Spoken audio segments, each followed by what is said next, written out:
Now we'll go over how to use Sakai. To get to the Sakai site, you want to go to the Durham Tech website, which, as you probably know by now, is durhamtech.edu. Then you can go here to Quick Links, and Sakai is the first option. Or, if you are all memorized, it's just Sakai, that's S-K-A-I, .durhamtech.edu. You'll log in with your username and password. Now, if you don't see the course that you need, this is how you find it. You go to Sites. You'll see it right here. Click on it, close, and then reload, and it'll have your favorite sites ahead. Now, before we get into Sakai, I want to show you a few things. First, here you will see, when you log in, your due dates. You'll also see any new announcements. So that is very important for you to look at. You can also find lots of Sakai help. Student help is a very great resource. You can find a lot of information, such as how to post a forum, to take a test, how to submit papers and other assignments. Great tutorial students, and it is very beneficial, and you should take a look at it. Moving back into Sakai, we'll go to our course. We'll select it, and then you take a look at what's there, and I'll go through each of the individual steps. Syllabus. This is where you can always find a copy of the syllabus. Just click here and you can find the PDF. And of course, the syllabus that we've already gone over in our class orientation slide gives you lots of great information, including the course schedule, many course policies, the policies on late assignments, and lots of other information. How to contact me, general information, disability statement, submitting assignments, email communication, etc. Beyond the syllabus, the next one is announcements. This is where you will find certain announcements, such as the course is open, that'll be your first announcement, as well as information about due dates and other pertinent information that you'll find here on the Sakai site. Next, you'll find lessons. This is where you will spend the bulk of your time. Now, during the first week, only the first week's lesson is shown. New weeks are published Fridays at 7 a.m. So every Friday, you'll have a new lecture. So here we'll take a look at week 1, which is Class Orientation and Journalism 101. You'll have a little header and then the title of this particular lecture. Next, just to keep everyone on the same page, this one is due, and this one is due August 11:55 p.m. Then you look at reading. All of our required readings are from our Harrower textbook, Inside Reporting. You might also have additional help, such as this one, How to Post in Sakai Forums. Then you have lecture videos. We use a service called Edpuzzle to include some interaction in our videos. This gives you information on how to sign up for Edpuzzle. Then each of the individual videos will be embedded here. You have our class orientation, and then the story of journalism, the birth of journalism, news in the 16th century, the press, Nellie Bly, news in the modern age, and a look at the modern journalism with Last Week Tonight with John Oliver. Now, that's 9 videos for this week. Now, that might seem like a lot, but if you look, a lot of the durations of the videos are short, between 3 and 4 minutes perhaps. So the information is broken down into tiny chunks. So you can watch them throughout the course of the week. If you only have 15 minutes, you can watch 1 or 2 modules. And they are self-contained, so you don't necessarily have to watch them in order, although it would make the most sense to do so. Now, sometimes you'll have a lecture. They'll be noted here as lecture, Or you'll have a video, which is something not created by me, but is important to your learning. So here with the black press, you have a video. Moving beyond this, you'll go down to your assignment. The assignment for each week is listed at the bottom. Our first week's assignment is an introduction form. It'll list the information and then a link that will take you to that particular assignment. Next, we'll take a look at assignments. Any assignments that are currently posted will be listed here. Since we don't have any assignments yet, it's blank. It's the exact same thing with tests and quizzes. Because we don't have any tests and quizzes published yet, they won't be here. Now, you can go to assignments or tests and quizzes for your assignment or test and quiz, but they will also be linked directly from the lessons page.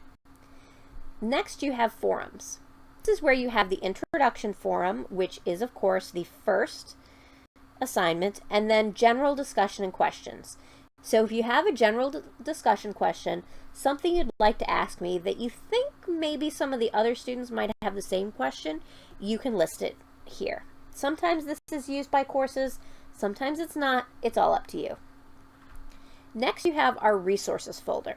This is where you can find some great information. Most importantly, I want to direct you to this link. Now, this is a copy of the 2006 AP Style book. I was able to find it online and copy it here. Now, it's not 2006 anymore, so this is kind of an old version of the AP Style book. So, is it the best version that you can use for this class? No, absolutely not. But it's free. So if you don't have the resources to buy a new or nearly new version of the AP Style book, you can use the 2006 version. Now, things have changed, but a lot of it does stay consistent from year to year. And in any of the information I present to you, if something has changed, I will in fact note that. You also have some handouts on AP Style Basic, grammar, punctuation, and editing marks. Next, you will have your grade book where each and every one of your grades are calculated. You'll notice you have AP Style quizzes, your Sakai homework assignments, weekly participation, and then, of course, your writing assignments. As they become available, they'll show up here. Moving down into the calendar, you will see where individual assignments are due. They're blank now because I haven't quite added them yet, but this is where you'll find them. You can also use email to either me or other people in the class, and there's also an email archive. And then again, here is the help function. So you need some assistance, you can go to the help function and it will help you navigate Sakai. So this is a little tutorial on how to use Sakai for our class, Journalism 216.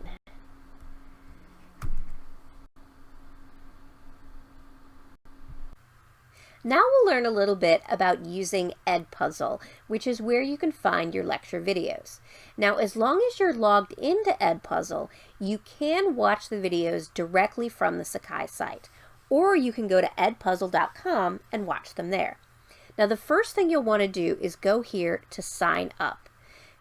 Select I'm a student, and put in your first name, last name, and a username and password. You do not even have to put in an email if you choose not to. Now, in the next screen, which I won't show you because I've already made my account, what you'll do is you'll put in each unique name for the class. Now, this unique code is listed on each lessons page in Sakai, so that's how you'll be invited to this class. Then, you'll log in. If you have multiple classes, you'll need to scroll down and find it, the Journalism 217, and here you will see under Due Soon this week's videos. Now, each of these is also embedded into your Sakai site, but again, you can watch them there or you can watch them here.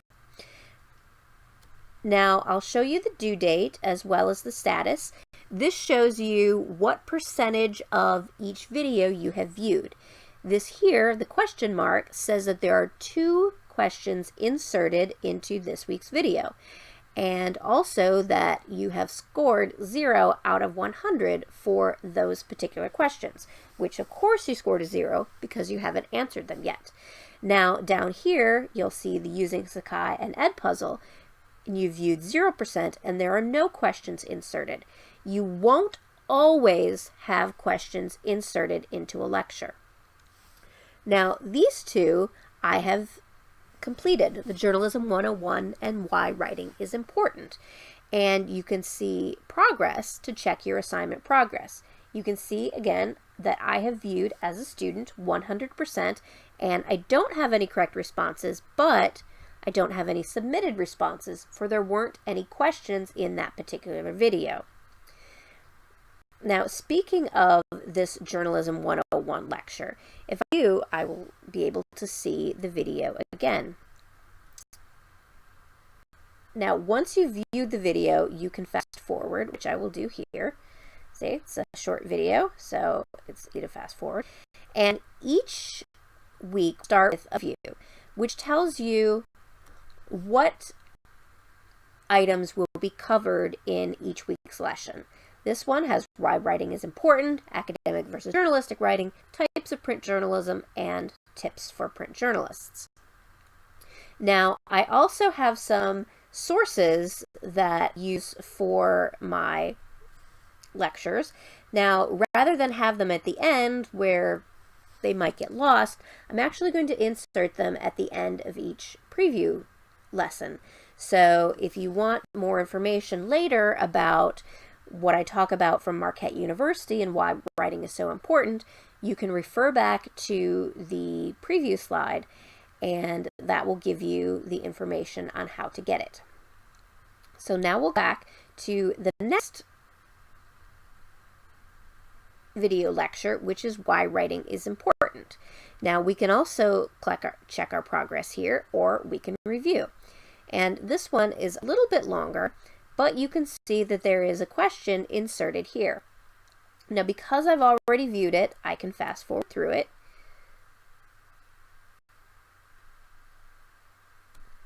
And take me right to that particular question. Now, once the question comes up, you'll see it over here on this side of the screen. Now, sometimes it'll also be printed out on the screen itself. Sometimes it won't.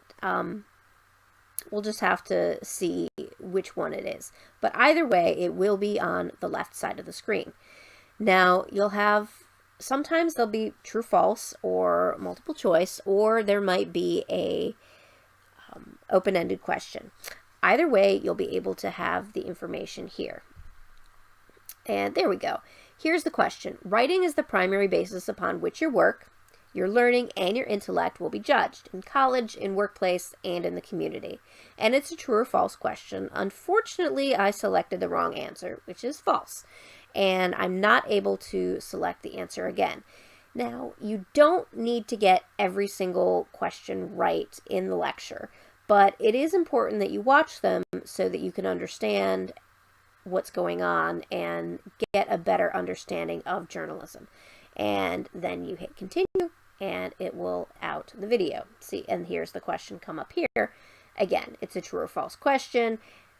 Spoiler alert, the answer is true, so you can get that question right. Now we'll scroll down a little bit more to see all of the videos for this particular week. You'll see like these two at the bottom. They don't have any quiz questions inserted, but you'll still want to watch them. And these two do have 2 quiz questions each. Now I also want to show you the upcoming, where you can see the lectures that are planned for upcoming weeks. Again, there is 5 lectures, but don't freak out. Many of them are very short.